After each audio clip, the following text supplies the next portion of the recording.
প্রথমে এইভাবে কচুর শাকগুলোকে ছাড়িয়ে নিতে হবে। এরপর গরম জলে কচুর শাকটাকে নুন দিয়ে সামান্য সেদ্ধ করে নেব।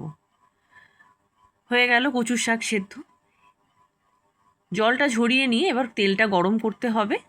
গরম তেলে শুকনো লঙ্কা, স্বাদের জন্য 5 ফোড়ন, জিরেও দিতে পারেন, তেজপাতা দিয়ে এবার সেদ্ধ করা কচুর শাকটাকে তেলে দিয়ে দেবো। আর গ্যাসটা অবশ্যই একটু লো ফ্লেমে করে দিতে হবে, নাহলে কলাটা ধরে যেতে পারে। এবার স্বাদের জন্য নুন, হলুদ, সামান্য একটু মিষ্টি দিয়ে এইবার খুন্তি করে কচুর শাকটাকে আমরা আস্তে আস্তে নাড়াতে থাকবো। গ্যাসটা যেন হাই ফ্লেমে না থাকে। এবার ভেজে রাখা মাছের মাথাটা দিয়ে মাছের মাথাটাকে আমরা ভেঙে নেব খুন্তির সাহায্যে, যাতে কচুর শাকে মিশে যেতে পারে, তাতে স্বাদটা আরও ভালো হবে। আমার একটু সময় লাগছে ভাঙতে।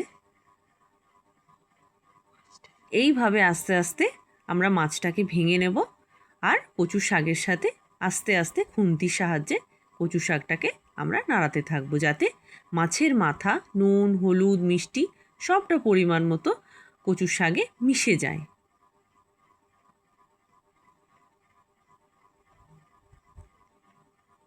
এই যে এইভাবে এবার কালারটা যাতে ব্রাউন হয়ে আসে, যতক্ষণ না কালার ব্রাউন হবে আমরা কড়াইতে নাড়তে থাকবো। হয়ে গেল কচুর শাক। এবার প্লেটে সার্ভ করুন আপনারা।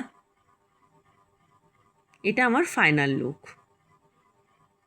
এবার ভাতের মধ্যে কচুর শাকটা দিয়ে খাওয়ার স্বাদটাই আলাদা। নমস্কার।